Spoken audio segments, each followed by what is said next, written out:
Hello, and welcome to another new and exciting episode of Video Ditch, episode 18. Amazingly.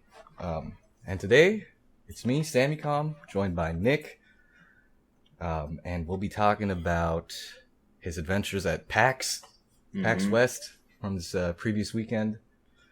And we got some questions, and maybe even some stories about the games we've been playing. But it's pretty low-key, low-stakes episode today. We'll be breaking it down. A lot happened. A lot of changes are being made. A lot of moves are being made. A lot of hustling. A lot of money making. A lot of savoir-faire, Disco Elysium, internal dialogue was being had at PAX. For any of you who have never been to PAX, I strongly suggest that you go as soon as possible. It is unquestionably the best convention you will ever go to in your entire life if you like video games. If you don't like video games, then honestly, I don't even know why you're listening to this. You're frankly wasting your time. There's nothing in this little broadcast that you'll enjoy at all. You'll just piss yourself off listening to anything we have to say. Just turn it off. Yeah, so for those of you that don't know, Nick, you want to explain where PAX was, which circuit of the convention you went to? So I went to PAX West, which is in Seattle. It used to be PAX Prime, was the original PAX, and they changed the name because people in like Boston and Australia or whatever were like, "Oh, why is it PAX Prime? That makes it sound like it's the best PAX." When obviously it is. It's the original one. So like, fine, we'll change it to PAX West, and it's a great time. All these different developers, small indie ones, mid-sized developers, Nintendo, Capcom, etc. usually show up. They have big booths, big displays. For example, Sega, Bandai Namco, just to name a few were there, and they had some very fun and cool stuff to check out, which of course I did. Yeah. There's also, mid-range developers like Steel Wool showing off, I guess, the new Five Nights at Freddy's, which you'll be shocked to hear that I did not check out because it had by far the longest line at the convention, and I decided I would rather, do something instead of wait in line with all the rest of the FNAF heads. Oh yeah, that seems like it would be a long, kind of miserable wait, and you'd miss out on the opportunity to see a lot of the other cool stuff. And there was a lot of cool stuff.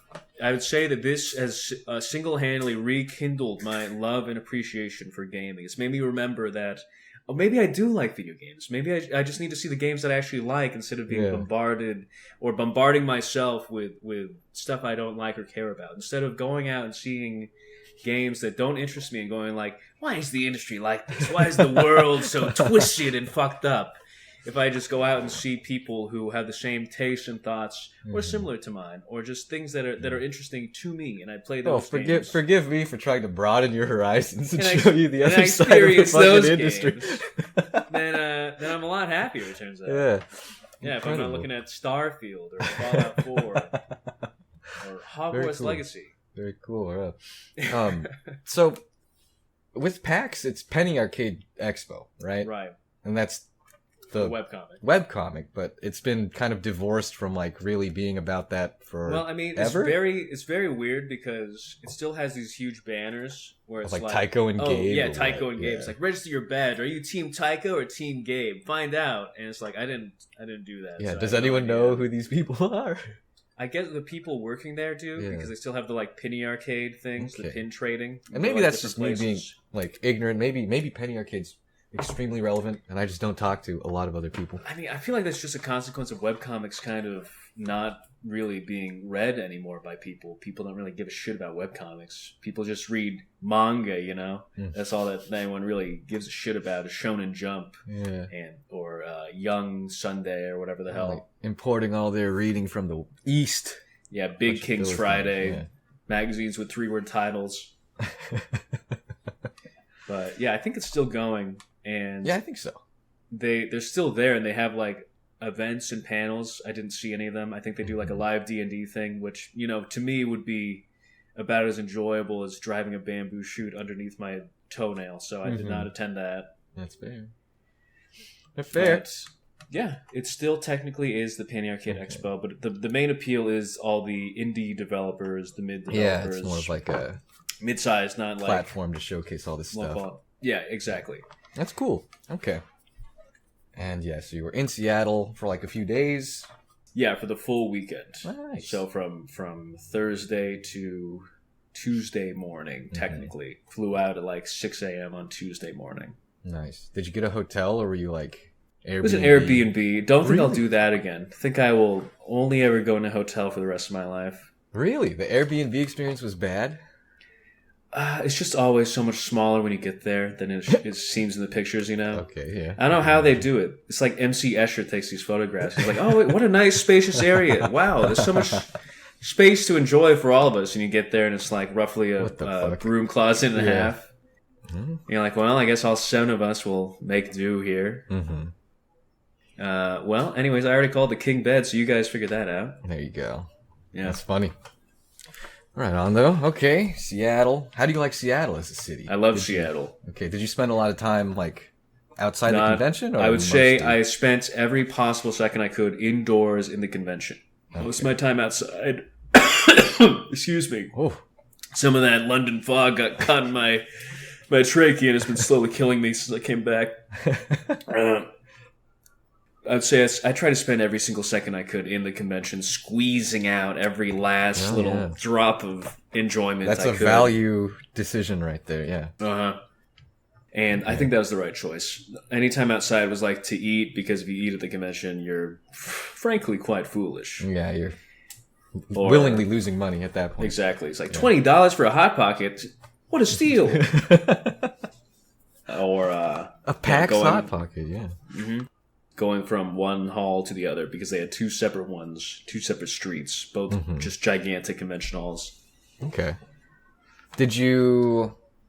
So you went to convention halls, I'm assuming booth setup, just lots of different kind of vendors, and exhibitors. Developers Did you go to showing off new games. Any panels? Were there panels? I did not go to a single panel. Okay. I did not go to a single panel. I found it much more enjoyable to talk to the actual developers of games who were there. Mm-hmm. Well, I mean, you can still have those interactions at a panel, but I get what that. Standing in a line and being like, "Oh, Mr. Iwata or whatever, did you like making the game?" And they're like, "Yes." Next question. If you waste your shit like that, but I think panels, they have their merit to the kind of interactions you'd have there. But I looked at the panels and it was mostly like sex scenes in video games. Are they good or are they cringe? It's like, I don't think I want to watch that. I don't think I have any interest in that one. For the next 30 minutes, we're gonna watch every sex scene from Mass Effect. All right, so Mass Effect, pull out the laser pointer. So here you see Liara, the tenderness when Shepard caresses her little tentacle. That's not creepy. Yeah, is it creepy or is it art? This is not space Orientalism. Yeah. So no, I did not see any of those. That's fair. All right. But I did spend a lot of time. I only went to really 2 of the big name booths. Actually, I went to Bandai Namco and I went to Sega Atlas for obvious reasons. Did you play any Tekken 8? I played a lot of Tekken 8. Did actually, you really? I have kind of a funny story about that. Yeah. Okay, so hell yeah. Tekken 8 line was super snappy, constantly moving. The game is great. The game is very fun. King is very fun to play. So is Kazuya. I actually ended up playing against a totally random person, and we were talking like, "Oh, I love fighting games. Do you love fighting games?" Like, "Oh yeah, man, I love fighting games. I love them so much. It's all I think about." All I think about. We got to the front. We're playing. I beat him, and he's like, "Oh yeah, that was fun, huh? What do you think of those assist controls?" And I was like, "What are you talking about?" He's like, "The assist controls that you were using the entire game for the auto combos." I was like, "No, me? No. I thought I was doing really good with King. I didn't realize I was just mashing like a fucking idiot." It's okay. So it turns out that it defaults to assist if you don't press, I think, L1. Well, you know what? Now you have an informed opinion of how the game feels when using them. Yeah. Apparently. Well, luckily, I went back in line with my beautiful fiance and played again, and I, roughed her up a little bit with the standard controls. In front of a crowd, yeah. Yeah. With King, of course. I think actually, to keep it canonical, real King shit. Kazuya versus June, the real husband and wife duo. Yes. So. Yeah. Very cool. How did it work? Did they let you play like one match, or was it like? There was really no jurisdiction. I probably could have stayed there for an hour if I didn't say anything. If I didn't have honor as a gamer, I probably would have stayed you there wouldn't for share. at least 3 hours. You're an asshole, yeah. Yeah. Jesus. But I just left after 3 matches, or we just left after 3 matches, and then I immediately got back in line and played again. Also hit a big bag. They had a big punching bag you could hit. Mm-hmm. Yeah, that was a great photo you sent us too. Did I send that? You sent a photo of like you with all the cosplayers, or like. Oh yes, yeah. That was the great. Models, I guess. The guy dressed as Jin. That guy was jacked. That guy he was fucking shredded. He was absolutely if you could pull it up in shredded. the video, that'd be great. Just like zoom in on this fucking guy. But yeah, I gotta remember to put. I'm gonna drop that in there. He was so insanely jacked. Actually, it wasn't. Video game. Yeah. Not the kind that makes you feel bad, but the kind that's like inspiring. Like, wow, someday if I really put my mind to it, I can be like this guy. I could be like that. I could look like that if I really. He is just a human being. Yeah, this guy's not a video game. Well, character. I mean, he does have the devil gene, so you know. Is it doping? Is it steroids? You can say. No. Supernaturally, he's supernatural. Yeah. Okay. And with the con, did you go to like? Is there an artist's alley or no? Okay. There is not. There is just there are very few dealers. The only like really dealer-esque thing was there were 2 stores that were selling like video game things. There was Pink Gorilla, which is an actual store right up the street. Very good prices, very good selection. I'd recommend anyone in Seattle to go there for any of their retro or modern gaming needs. Or if they just want like a Pikmin doll or something. Yeah. Okay. I was gonna ask if you like dropped money on anything absurd. Oh, I did drop money on something very absurd. A complete piece of shit, actually. Nice. There was a booth selling mystery boxes, which I did not realize was repackaged old Loot Crate stock that they were reselling under a new name. And I spent a good $120 on a Resident Evil and Street Fighter box. And then when I opened it up, it had big Loot Crate logos and Loot Crate branding on it. And it was old, shitty artwork from Street Fighter 4. Not even a Fugo, but of like Ken and Hakan standing there with the Street Fighter logo of a plastic wallet and a lanyard with a pin with a non-functional backing. And a business card holder. And it turns out in the Resident Evil case, same exact items, but with the Umbrella Corp logo on them. Same exact items. Same exact low-quality, useless items. That's so for funny. $120. Holy shit. Damn. So that My was condolences. Great. Yeah. Jesus. Well, lesson learned, I suppose. That's the only black mark on the entire event. Yeah. Everything else was... You got real-life gotcha'd. That's crazy. I know. But everything else was really just like, I don't know. I assume how Moses felt when he was turned into a rock and God walked before him in all of his radiance and splendor, I would say was the rest of the convention. That's awesome to hear. All right. Do you want to take us through your highlights? Because you gave me a list of some games before we started the show. So we could just go down the list. You can talk about your experience meeting the devs, or however you want to. You know. Let's start with the big names. So obviously Tekken 8, that was great. Loved that. Played Man Without a Name Gaiden, or Yakuza Gaiden, whatever you want to call it. I played it. I played the game. Okay, it's real-time combat. Yeah. So fun. It is like, you know how in every cutscene it'll be like Kiryu's against 1,000 guys. And they're like, how's Kiryu gonna get out of this one? And then you play it, and there's like 100 guys like, yeah, kill him in the background. In the back. Making a circle around you, and you'll fight like 2-3 of them, right? This is actually you fighting 100 guys at once with Kiryu and beating their ass and really, really murdering them. Really beating the shit out of them. Sounds like Dynasty Warriors-esque levels of... It isn't. It is. It definitely feels like Yakuza, but it feels like they figured out a way to really incorporate all those enemies, incorporate all that action. How exciting. And it's all thanks to the little spy or agent fighting style they gave Kiryu. Okay.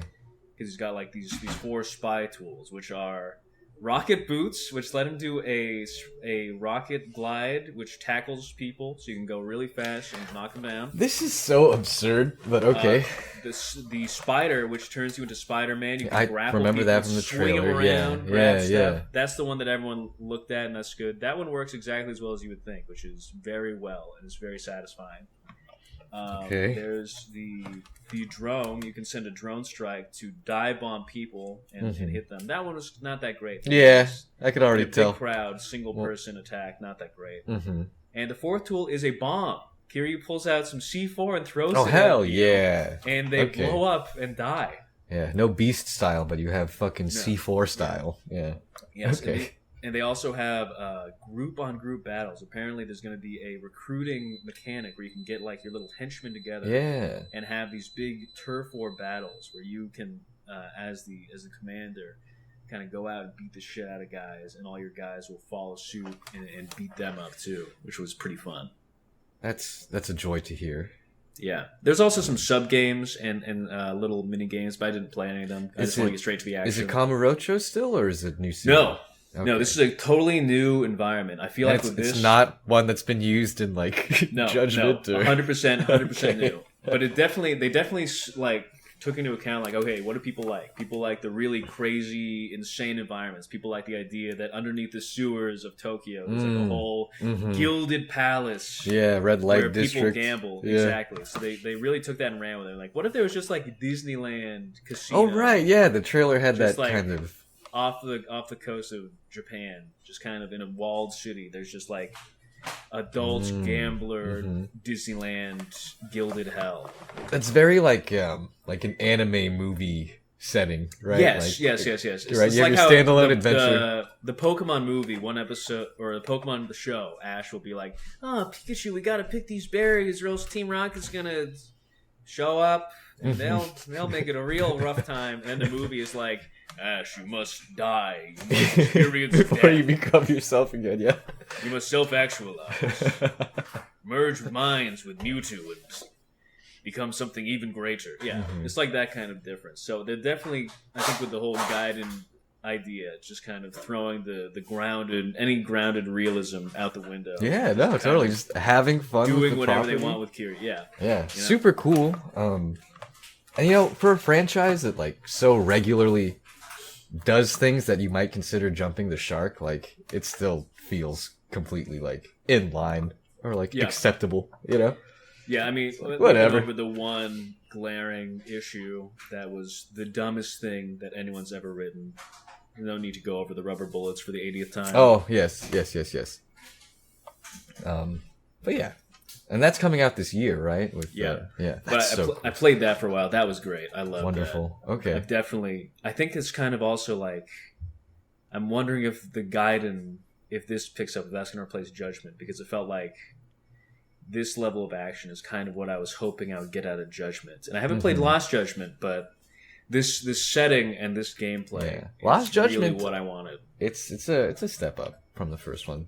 It certainly is in like so many ways. So it's 2 locations. Yeah. I mean, you have the whole like high school shit too, which is the Project Diva mini yeah. I do Boxing like that. club and everything. Yeah. It's interesting game. I haven't finished that one, but we'll get to it only eventually. put in a measly 200 hours, 10% through it. I mean, sometimes with the RGG Studios games, that's how it goes. Like, I'll binge it for like weeks, right? And it's like I fell off, and like months later, I come back, and it's like I can just have the drive to finish this somehow. Yeah, I mean, once you really buckle down to the story, you're like, wow, that only took 3-4 hours to do the main story missions. Yeah, they're like they average out at like 20 hours per main scenario, I think. Although 5 is pretty long, just because. So is 4. Yeah. Oh, yeah. Yeah, 4 and 5. It's too many protagonists. There's too much of a good thing. Can be too much of a good thing.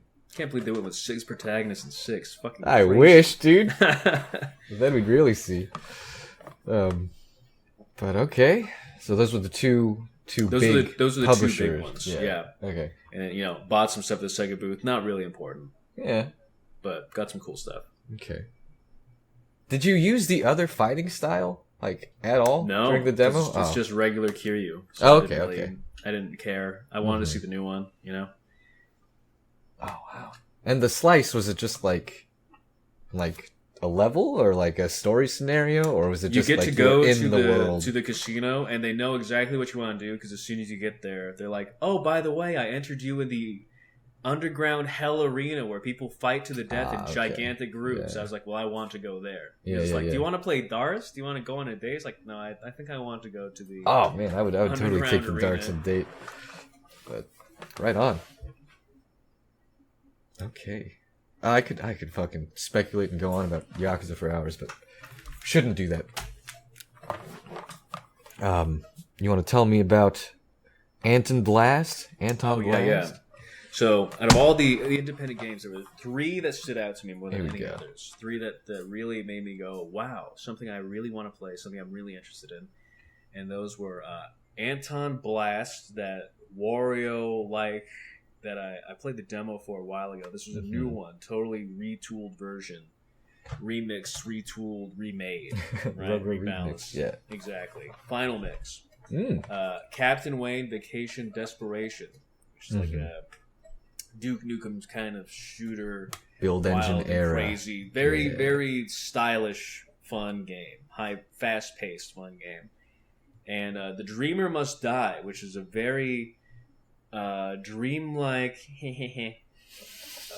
like how would I would describe it as like an immersive sim LSD dream simulator. I guess Yeah, would it's be the best first way. person kind of. Yeah, it's the first FPS RPG element, crazy skill tree, crazy environment, a surreal, psychological. very surreal. Yeah. I didn't. So the trailer I watched, I guess, didn't really give me much story details, but we'll circle around to it. All right. Well, that's cool. And you got the chance to not only like demo these games, but you got to talk to the developers That's themselves, right. right? Every Yeah. single one. Every single one. As a That's matter of very cool. fact, I would say that entirely due to my cosplay, I was able to make a real impression at least 2 of them.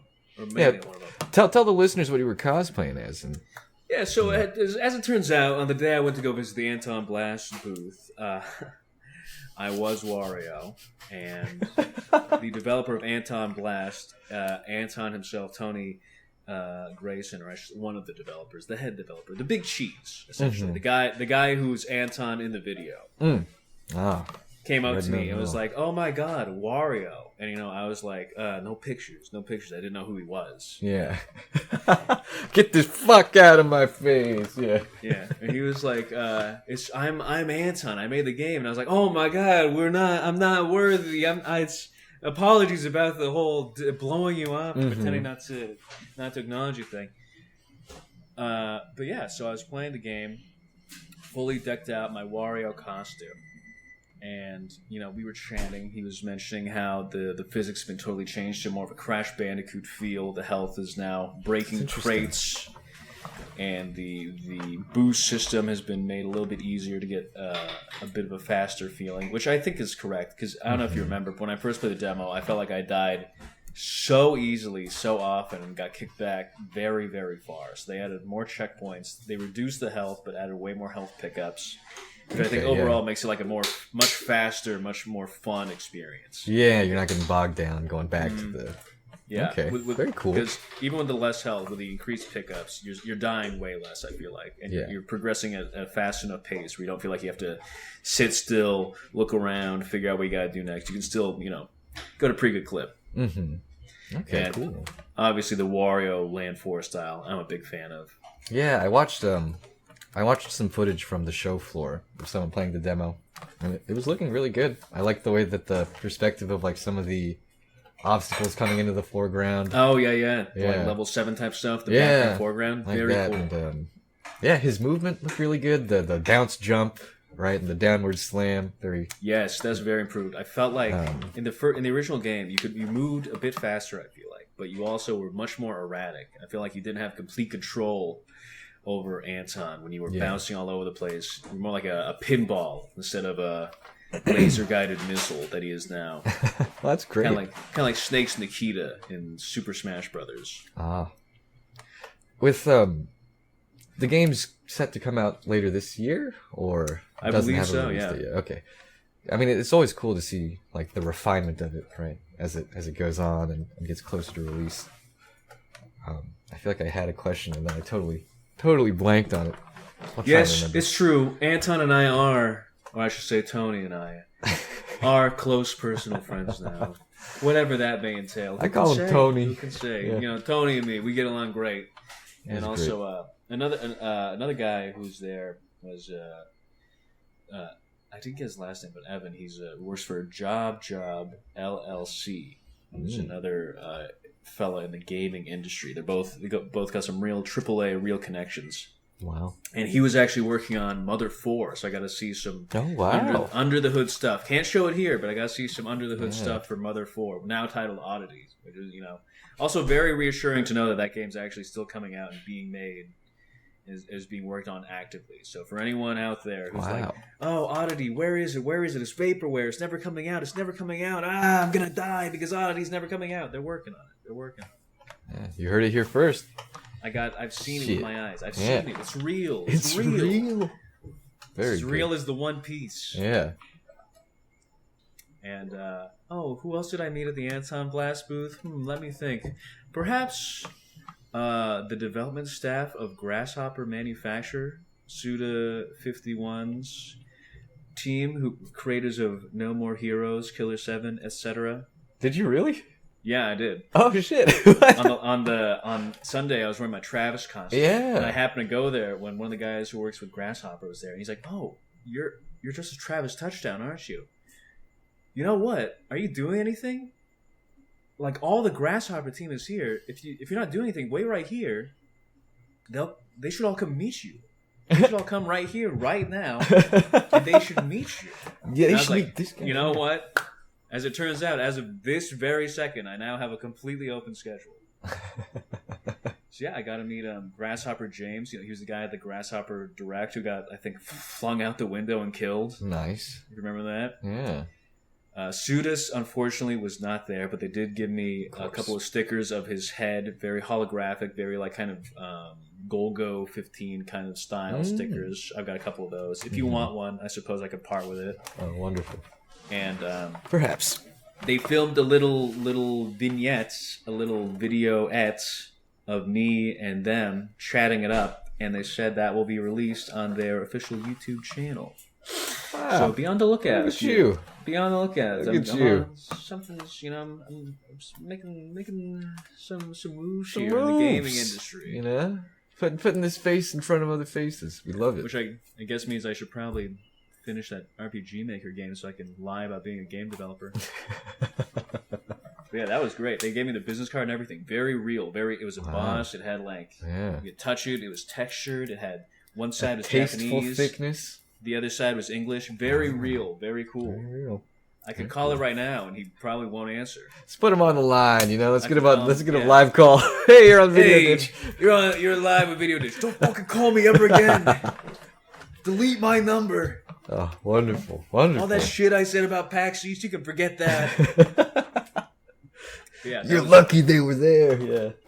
That's a very truncated, very shortened version of the events of the Anton Blast booth. Mm-hmm. But I would say that most of my joy, most of my enjoyment, most of the smiles were there. I just so happened to wear the right thing at the right time with the right people around. Two separate occasions. It was great. With the demos at the booths, how long was there like an average amount of time you spent, or did it vary I don't know. Based on like to be honest, I think that because of what I was dressed as and because I was getting along pretty well with the guys there, unless they were trying to deceive me in some elaborate new bullying, trolling attempt. Psyop, yeah. Right, some sort of psyop to make me think that I'm getting one of along. The guys, right? Yeah.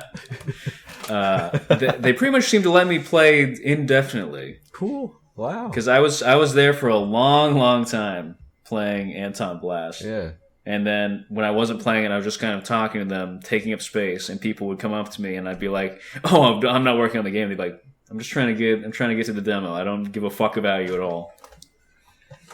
And I was like, "All right." I was like, "Anton Blast, you see this guy?" He's like, "You should really not stand in front of the demo stations." And I was like, "Right, sorry." I'm Wario here. Yeah. Yeah, damn it. All right. Right on. But yeah, speaking of Wario. Slick little segue. Uh-huh. You hear about you see See that video, Charles Martinet, former voice actor of characters such as Wario, Waluigi, Luigi, and Mario, put out, explaining his ambassadorship to Nintendo. Right, tears in his eyes, the gun firmly pressed into the back of his spine. It's like you see it like rising under the camera, just like right out of frame. I'm so happy to announce that my dream job is no longer something I will be having, and I will instead be shipped around the world to say wahoo in different countries. Here's Miyamoto-san. Thank you, Miyamoto-san. Thank you so much. This is my life. Miyamoto's like, yeah, we made a bet. He said that Chris Pratt, people wouldn't accept him as Mario. He put his fucking job on the line for it. I said, listen, you think you're so special, you think you're so great, I think everyone's going to love him, and I think we could get someone to replace you, as a matter of fact, Charlie boy. Doesn't even need to be a star. You know, we'll get Chris fucking Pratt. Yeah. We'll make a Chris Pratt AI, and he'll do it. Yeah. Pretty, it's pretty funny. That's really pretty much exactly how I remember the video. Mm-hmm. Not much else to say there. Just wanted to acknowledge that Charles Martinet is living a life of, I don't want to say indentured servitude now, but it certainly doesn't seem to be what he wants to be doing. He is, a permanent fixture of Nintendo. Yeah, exactly. Yeah, he's a company man for the rest of his life. He will be frozen and preserved indefinitely underneath like a warp pipe at Mario Land Universal. I think that's just how it's going to be. Mm-hmm. Yeah. All right, moving back to PAX. All right, yeah. After that, Captain Wayne. Great fun game. The guy, one of the lead developers and also the voice actor for Captain Wayne was actually cosplaying as Captain Wayne. The thing that made me want to check out the game was they had a really shitty cardboard sign that was like very misspelled. That was like, "Try my game," and I was like, nice. I can't resist that. Do you want to give the listeners a quick synopsis of what the game is? Yeah. So you're like a Shirley Duke Nukem kind of she captain character. You've got a gun hand. It alternates between like shotgun, minigun, other potential weaponry, which I did not pick up. I think I only got the shotgun attachment, the minigun attachment, the Molotovs, and of course there's the classic Postal/Duke Nukem kick. So I don't know if you ever played Duke Nukem 3D, but the kick in that was pretty dog shit. Didn't really do anything. Yeah. This is a lot closer to the Postal 2 kick, where it stuns people and damages them horribly. So you can get a pretty good combo off kicking someone, and then as they're doubled over in pain, blasting them with a shotgun, which is a lot of fun. It's got a lot of areas which are like perfect for just unloading with a very, very good, very enjoyable animations. I really like the way that his arm spins around, firing off the minigun. The art style is quite fantastic. It's like how do I put this? Really good MS Paint. Yeah, MS Paint was like the first kind of descriptor to come into mind, just because of like the pixelized kind of the way the sharpness, the crispness of it is the very, shading very and the shadows. Yeah, MS Paint, but I mean that in the most positive way, in the most complimentary way. In that I like it. I like the way MS Paint looks a lot. Yeah, and it's pirate themed. Yeah, which normally I'm not into. I'm not a big One Piece guy, but this sold me. I think it's because it's more like actual drunk, insane psychopath instead of stretching rubber boy. Looney Tune. Yeah, different strokes, I suppose. But yeah, there's an appeal to the shotgun hand, right? Like that just looks like a video game thing. Ever since Barrett and Yusuke, I just love a good gun hand. Gun hand, yeah. It is looking very nice. Nice vibrant colors, nice kind of PS1 style textures on the environment. Yeah, it's got that good like tropical look. Because I feel like a lot of the Doom Quake clones always are like, okay, it needs earthen tones, it needs gray, right? That's what it's trying to emulate. Yeah, green, yucky, slimy, gross, ichor shits, and this is like Hawaiian Vacation, there's like Scuba Steve and boxers and other sea creatures. Yeah, You little get your resort health by, setting. Yeah, drink some fish blood and alcohol to get your health and shield up. It's a lot more that kind of fantastical, like over the top style that I think people kind of overlook. People always try to go for the Doom style. No, I don't see a lot of people going for the Duke Nukem style. Mm-hmm. And I think that it's an untapped market to have a charming character that you play as in a fun game instead of just a killing machine, faceless, insane person in That's your fair. killing game. Yeah. Certainly excited to see if it has the same level of interactivity in the environments as the old Dukes, the Dukes of old. Oh yeah. I mean, in the 10 minutes I got to play it, I feel like I got to see maybe 10% of the level I was in. There's definitely a lot of secrets. What was the level of, you were in? What was the demo like for this one? It was just like the intro right on the beachhead in front of this big old resort. I ended up, I think, going down a toilet into someone's motel room. But there were definitely a lot of rooms, a lot of passageways. I think doors to go through. Try out Right a lot of stuff. A lot of stuff I wasn't able to get. I just want to be able to like hit a light switch, see if that turns something on. That spin a wheel. He's like, "Damn, what's behind door number 3?" Did the character have like that Duke style? Yeah, he was doing like the Duke style voice clips, like, "I can't believe these guys took my beer." Okay, yeah, because now I'm gonna kill. Yeah, the character art for this Captain Wayne, it's like the tilted cap, gives me Jotaro vibes, but he's obviously much more like exaggerated and over the top. But I'm here to deliver the ass beating of a lifetime. Exactly. Hand-drawn art style and gory gameplay. You'll have to mow down enemies through 8 action-packed levels to take back what's yours. So, exciting. It feels good. It sounds good. The sound design is great. The shooting feels good. I enjoyed shooting the little characters and watching them scatter. So he had different modes. He had different. Yeah, he had different gun hands. He had different ways to kill. It was all very, very fun. Very fun in a way that I don't really get when I play classic Doom, to be honest. Yeah. I mean, but I don't feel like you're a big shooter enthusiast in general. No, so I mean the only classic shooter I finished was Duke Nukem 3D, and that was on the PS Vita. Nice. Another underrated PS Vita shout out. I love it. I did play because they had Duke Nukem 3D plus like all the expansions and a bunch of fan levels just randomly loaded on there. So I played that for a long time. Nice. And I enjoyed it. Duke is definitely more of a power fantasy game than Doom is, though. Mm-hmm. It's the sort of game where you can very easily go into a room full of disgusting hogmen, and they'll shoot you 800 times in the chest. You'll be like, is it raining or something? I feel a light pitter-patter. You're like, oh, yeah, I'm really cool. This is me talking. And all right, and we're back. To talk about PAX, the rest of PAX and Nick's adventures. Grand finale. Yeah. Right. Yeah, so Dreamer Must Die. Did not get to play that as much as I would have liked. I got to play it for maybe a good 15 minutes. Very crazy game. It's like, what was I saying? It's like Deus Ex, Yume Nikki, LSD Dream Simulator. Dream General. Simulator, yeah. It's like Yume Nikki / LSD immersive sim. That's really interesting to me. Yeah.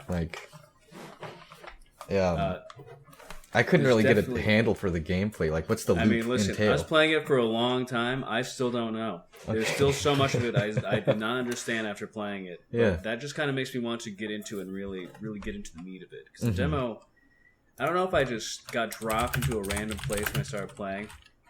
If that's where they plan on you to start. But basically, you just go into the dream world. You get a nasty, tentacle gun arm, like the gun from Scanners, Mm-hmm. Oh, the fucking go out. Yeah, the flesh thing. Yeah. You shoot out energy bolts of these nasty purple tentacles coming out of the ground. I don't even know you're supposed to shoot them. I just did, and they died. So I guess I'll keep shooting them. Okay. And you got a huge skill tree. A bunch of skills are already filled out. I would like to know how that works out, but all the components of it, all the individual pieces, are like things that are from games that interest me, and the gameplay itself seems like something that would interest me very greatly. But I want to get a better look at it. I want to get my hands on the demo, or get my hands on a little bit more fleshed out version of the game, and really sink some time into it and get a feel for it. But when I played, I did like the atmosphere, the look, the like very the PS1 super low poly, real time rendered, just straight up rectangular. Yeah, super perfect for that kind of like polygonal, hell city, dark, miserable atmosphere. And all the NPCs had that 2D sprite look to them, that MS Paint look. I can't get enough of. Clearly, yeah. These if these pics of yours today have shown anything, it's like your biases. All right, is it 3D? All right, but it better be 2D if it's 3D. All right. Yeah. It looks, fascinating and just strange, but it's definitely crazy. Yeah. An RPG shooter where you're the only hope for a fading dream world. Advance the story, find new equipment, and improve your character within the mind menu to ensure your survival. So. I was not able to do that at all. Yeah. So you're just in an environment for the demo? Just like spawns you in? You just get dropped in front of, you're in the middle of shit city or whatever, you're in front of a dream taxi thing, you pick up the nasty tentacle arm, you equip it, and you can start blasting. Interesting. Well, it certainly intrigues. But no set release date. Were you able to talk with the developers about it at all? I was able to talk to him. I was telling him, like, this, you have no idea. I have a whole show where all I talk about is how I wish someone would make a game that looks like this and has these elements that you put in your game. And he's like, wow, that's crazy. And I was like, I know. And here it is. So we got along a little bit. I think that we're on the same page in terms of what's interesting in a video game. I'd like to talk to him a bit more. I'd like to play his game more first and then talk to him about it. Yeah, I'd really like to explore like how you can navigate through this world, like how you can interact, like see if the immersive sim sort of elements are like present. Can you flush a toilet? Can you see your reflection? Is there a basketball hoop? Yeah. Is the vending machine really not giving him orange on purpose? We'll find out. All right. Right on. Well, those were your 3 picks. Those were the 3 standout. Any closing thoughts? I'm gonna try and put a link to all 3 sites, if not the demos themselves, in the description. But I would strongly suggest, if any of those are interesting for any of our listeners, to check them out themselves. They've Don't all just got take my word too. for it. Yeah. Don't just believe that because I say it's so fun and good that it is, even though it is. I think you should also play it. I think you should try playing it, see if you enjoy it, and if you don't enjoy it, try playing it again. Maybe you're just bad at it. I mean, that could be the problem. Maybe try one more time. Yeah. But importantly, formulate your own opinion. Yeah. Right on. Unless it's different from mine, in which case I don't want to hear it. Okay. Do we want to move on to a few more picks? Yes, from the Joanna's show? picks. My beloved fiance, my beautiful wife to be, Joanna.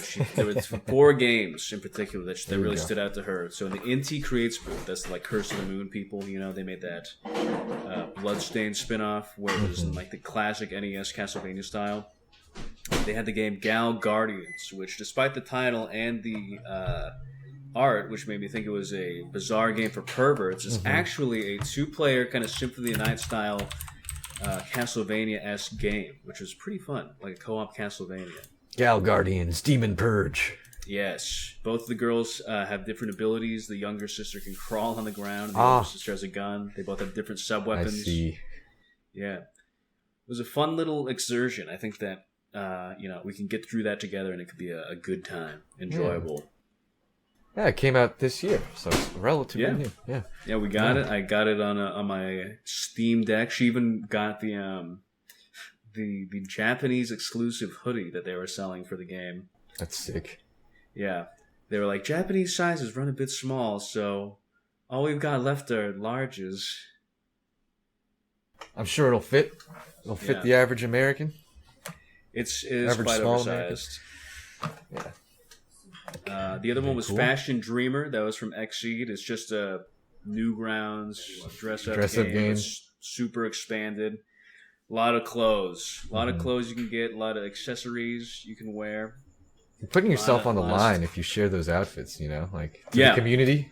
You put it online and people can be like, "Oh, looks good," or they'll be like, "What the hell is that?" You have no style. Yeah, I'm wondering how like negative the people will be able to be, or if it'll like lock you to responses. Like you can only say nice things.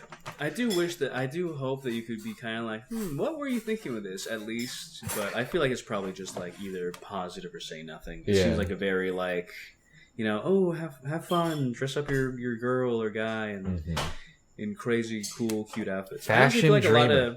I feel like a lot of people who are into Dark Souls for the wrong reasons, like the people who are like, ooh, I need to get this piece of armor so I can complete my fashionable set, would be really into Fashion Dreamer, because you can just get the clothes without having to, you know, endure the rest of that horrifying Dark Souls experience. I mean, the Fashion Dreamer must die next. Fashion Dreamer must die. That'd be the next one. She also played Freedom Planet 2, which she said she liked because it's Sonic, but you play as a girl. Right. This is the game that has like pretty furry vibes, if I recall correctly. It is. It's not on the level of Dust, where it is impossible to look past and it permeates every aspect of the game. But, you know, the cutscenes, I was not wearing the headphones for the voice cutscenes, I'll be honest with you. Yeah. I would to avoid it, or what? Just didn't need to hear it. I mostly just wanted to get to the next stage. Because, you know, the ideas, the platforming, and the mechanics each character has, they're good ideas. They're fun. They're like I was going to say, like, as a Sonic-like.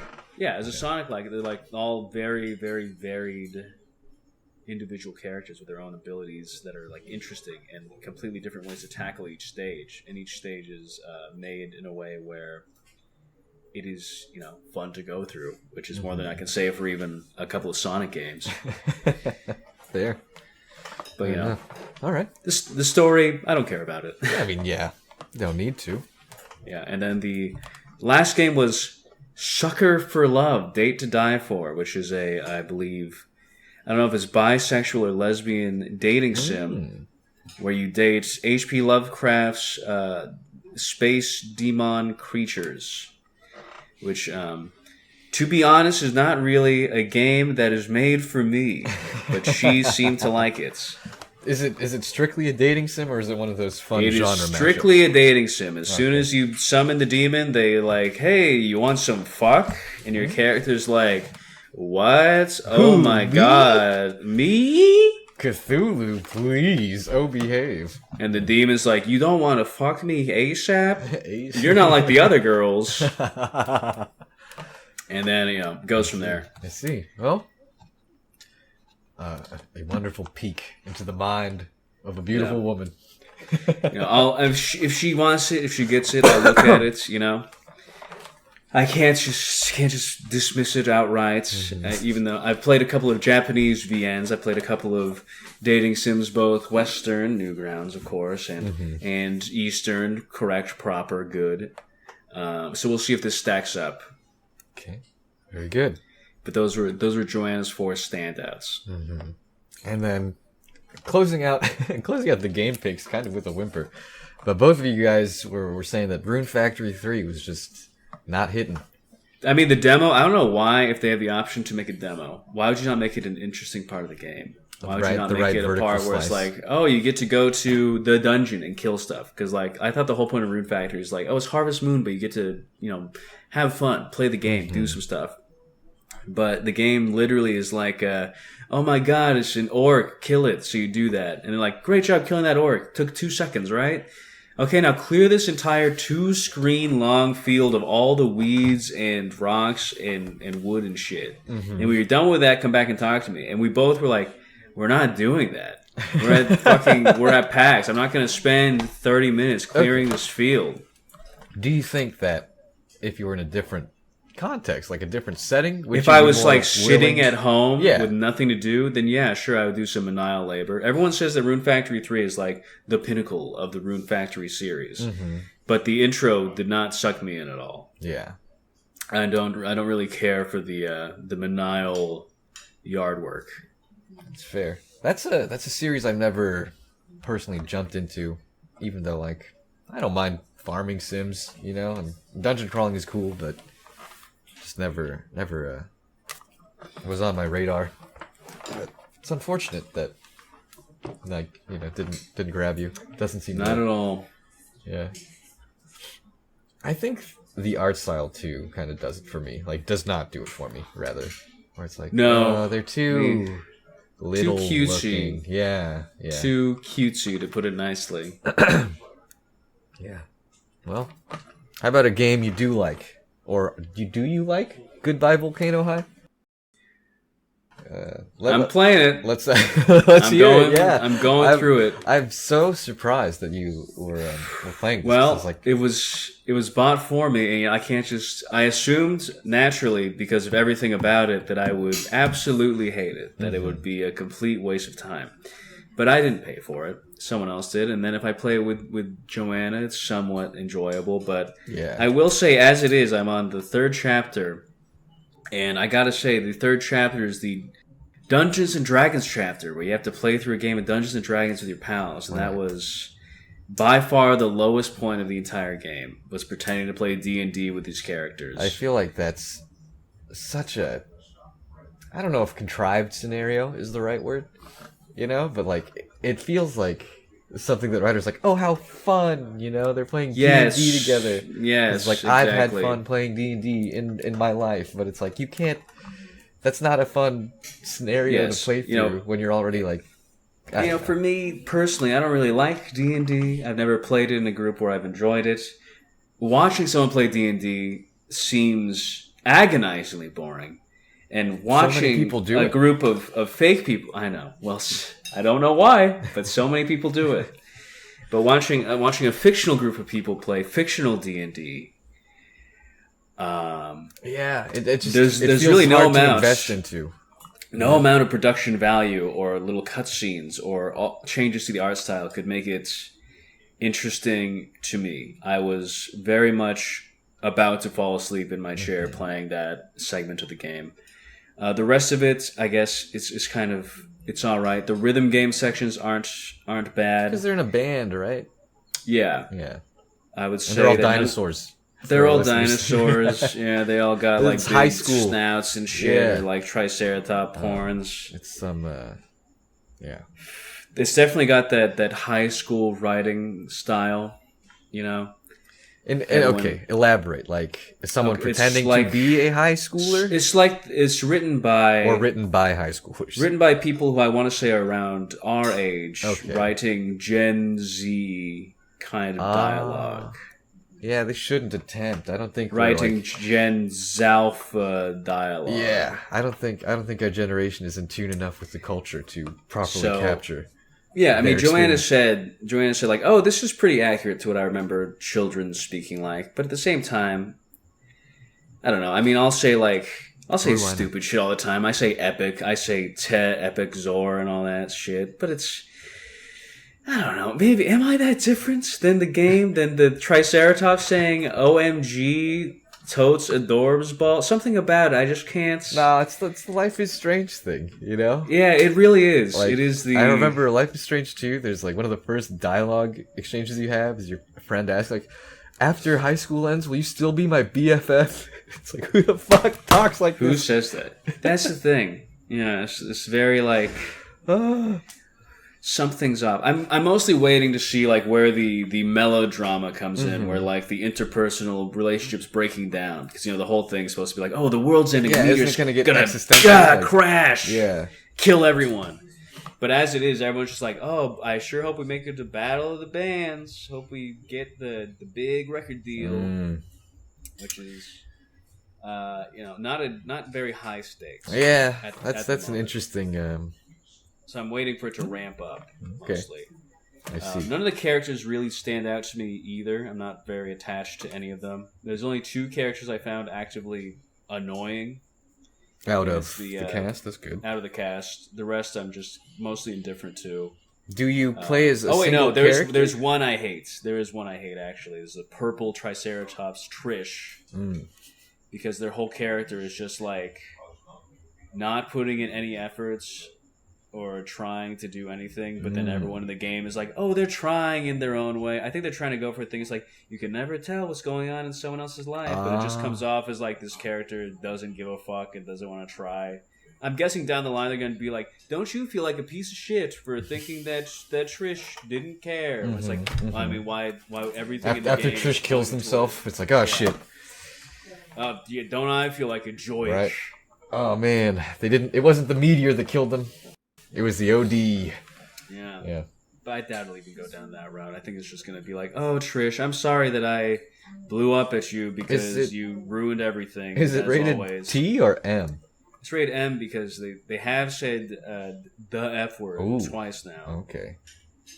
And yeah, does it? Yeah, it has like these little group text things, and they'll say things like, "Oh, my grub has interesting mating rituals," and then one of the two characters I said was annoying is like, "OMG, sex positive worm," and I'm like, ah.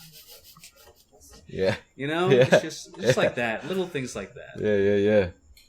Do you play? Is it from the perspective of a single character, or are you making decisions for? Okay. He plays a silver pterodon. The one in like the black shirt. Yeah, right. Non-binary Fang. I see. Yes. Well, I look forward to hear your impressions after, or I guess your full thoughts after. These are your impressions. Yeah. Can't be much longer, but I'm waiting for something to happen. How long have you put into the game? I think 3 hours. Chapter 3. Okay. 3 chapters of 3 hours. I think it's like a 6-7 chapter game. I'm gonna assume. So hopefully something happens soon.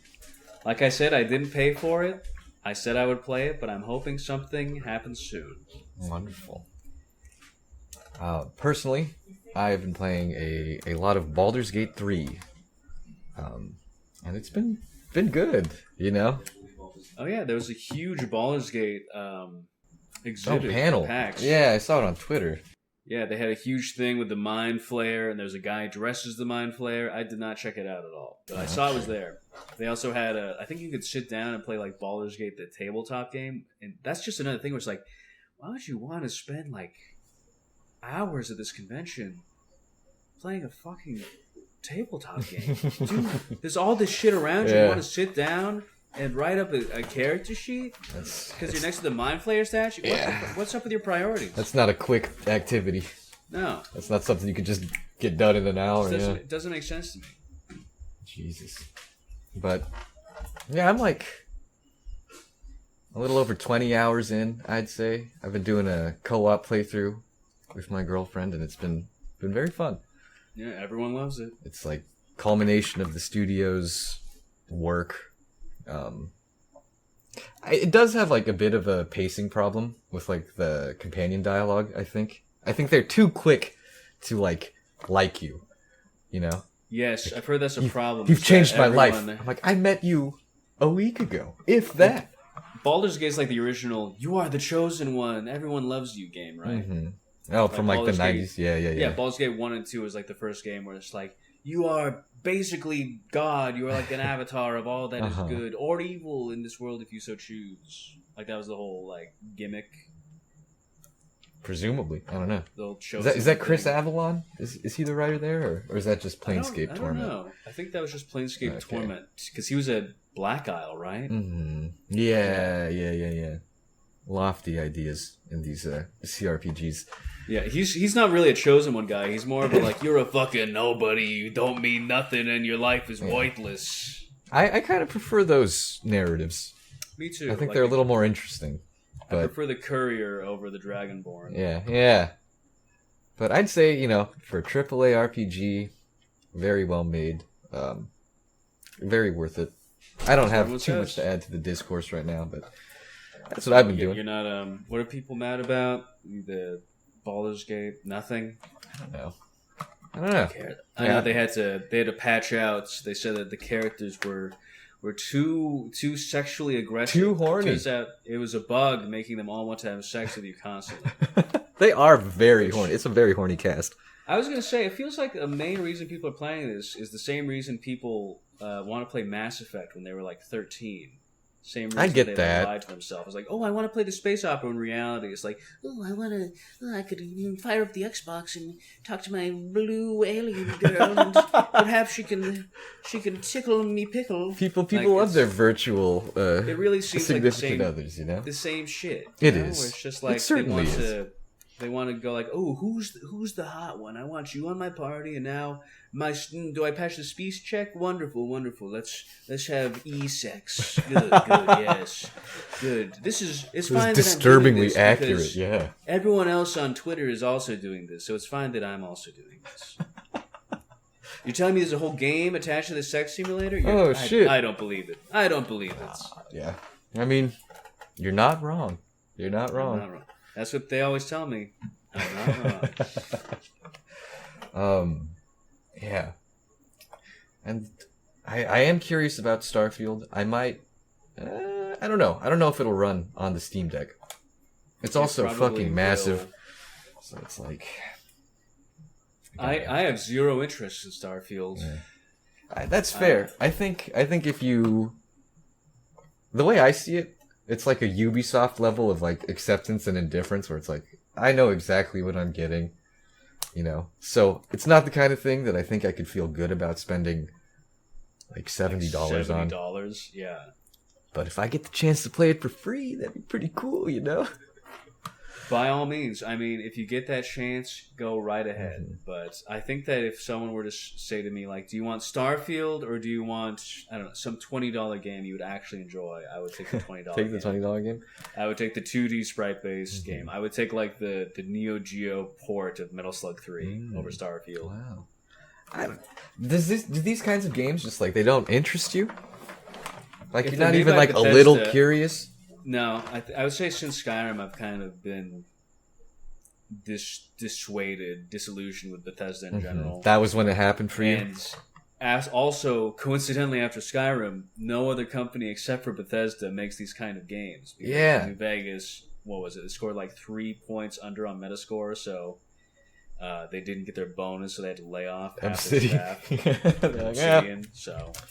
Raven Software, yeah. Okay. So the games that I want to play in this style just aren't made anymore. They don't exist. That's kind of like why I'm curious, because it's holding out hope for like, I want. You think that there's going to be a compelling narrative in Starfield? No, I don't think there'll be a compelling narrative. I think it could provide a space though to like create cool player-driven stories. You know, I think that's the strength of. I've never seen that. In any Oblivion. I would say Oblivion's the only one, just because there's so much to fuck around with. But like, I can't imagine someone be like, "Oh, I had the greatest time role playing by myself playing Skyrim the other day. I went to Markarth and I got drunk and I killed someone, and I was like, wow, I'm role playing." That doesn't appeal to you. Interesting. No, I like. Dialogue and quests, mostly. If I want to roleplay being a insane psycho who kills at random, I'll just play Postal 2. Fair enough. I don't know. I like getting invested in those worlds and you know, really immersing yourself in it. But I get it. You know, and it's certainly like the type of thing where I know it's going to be shallow, right? Because that's like the Todd Howard formula, you know, it's a cool space, but Todd surface level Howard. Yeah. So that's that. Yeah. Any controversy about fucking Starfield is so stupid right now. We're not even going to talk about it. I mean, you could have valid criticisms about gameplay systems being, you know, derivative or mundane, but that's the thing. Yeah. Why not complain about, like, I don't know, maybe it looks like shit, or it's not that fun, or how they said you can fly all the way to this distant planet, but if you try to do it, it won't load because the game didn't expect you to not use fast travel. But I feel like those are legitimate complaints instead of being like, I can't believe they make you use pronouns. Like, who gives a fuck? Who gives a fuck? Who cares? Yeah. Who cares? Yeah. Stop getting fucking triggered by that shit. Get mad about things that matter. Get mad about gameplay and writing. Exactly. Get mad at Todd for doing stupid shit. Don't get mad about the fucking what language you taught in like grade 1, kindergarten. And with that, shall we move on to questions? Unless you got any Let's just go ahead. All right. No. Do you want to take... We had some straggler questions a couple weeks ago. Really? When we recorded with Grant, yeah. I think after we recorded the episode, Goon came in, and so did Hugh, but they're really not... They're not video game related. What's the best spice for making chicken? From Human. Ooh, there's quite a few. I do like a nice lemon pepper, but you know, okay. Paprika is always satisfying on pretty much anything. I had some Thai basil chicken for lunch today. Yeah, pretty good shit. Does lemon count as a spice, just in general? I think citrus. It's definitely like a flavoring. I don't know. I guess it's not a spice per se. Yeah. Joanna made something the other day. It was like she crushed up some garlic and what is it? Salt, I think they call it. But some garlic, some salt, some pepper, some black flakes, some clear flakes. Yeah, that was good, and that was quite succulent. Goon asked previously, Ice Spice, hot or not? Do you know Ice Spice? I'd be surprised if you knew. Yeah, I know who she is. Yeah, she's attractive. I don't think her music's particularly good, but she's attractive. That afro is great. I really don't care for it. I don't think that it looks great, but she's got it. All right. And now, to the real meat of today's questions. From Dramatically Read, we got a PAX-related question. What's the best comic strip of Penny Arcade? Oh, I know. The Dick Wolves. No. I don't know. Yeah, full disclosure, I'm not super well versed in Penny Arcade. I remember there was a time in high school when I was like curious, looked it up, read a few, but it wasn't like I checked the site every day sort of relationship. I used to read it obsessively. I read all of it, I think, in 2012. Okay. And I would check it pretty much every day for years, and then I just totally stopped and forgot. Yeah. I think maybe my junior year of high school or something. A comic that stood out to me, or that is still in my memory, it was like speculation about The Last Guardian of all games. It's like there's only two ways The Last Guardian can end. It's like either the boy dies or the fucking monster Owlbear dies. Yeah. And then another comic where they were making fun of Xbox fanboys. It was like an image of someone's gamer tag. It was Marcus Phoenix, and they're like mad dogging on the gay station. Like, oh, the gay station triple. Can't play these games. Stupid shit like that. Yeah, I feel like Penny Arcade was nice because it was actually. I think it was funny. You know what? I'm gonna go on a limb and say, you know what? Penny Arcade was pretty funny. My brother-in-law still reads it, and he'll occasionally show me some strips, and You'll chuckle. I'll chuckle. I'll chortle sometimes even. I was thinking. I used to read Control-Alt-Delete, and if you go back and read any of those, they're not funny at all. They're actually very bad. I don't think I'm familiar, or if I am, I'm just like. Do you remember Shaq Thompson, the guy that tried to sue Rockstar because he was like, "Oh, if you play GTA, you'll kill your parents or whatever." Yeah. Right? He made this really, really embarrassing comic. Wait a minute! Didn't you show me this? He was the guy who was like, "Okay, Jack Thompson, I'm gonna make my own game where you play as Tack Johnson, the incompetent attorney. Yes. If you've got a problem with that, we can go toe to toe. Okay, I've spent thousands of hours in World of Warcraft slaying orca bears. I've played at least 4 hours of Tekken. Okay, I know my stuff.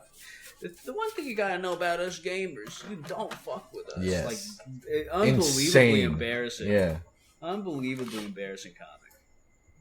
With his rant Sona, his proto rant Sona standing like this, with the Family Guy mouth ajar. I do remember this, yeah. It's just, and they're all about that level of just like mediocrity, self-deluded, mediocre, convinced that he's like some sort of visionary, changing the landscape of gaming. I'm a pariah. Yeah, the savior of gaming. Unfortunately, I remember more Control-Alt-Delete than Penny Arcade just because they're so awful. They stand out. I mean, Yeah. Did you ever play the Precipice of Darkness or like? I did. I played both of them, and then it was canceled. I remember being like, "Well, what the fuck?" Yeah, I was expecting remember. a full product here. And then it eventually got kind of continued, right? But like a top down. They released the script, and a fan just completely made the game using that script in like RPG Maker. It's interesting.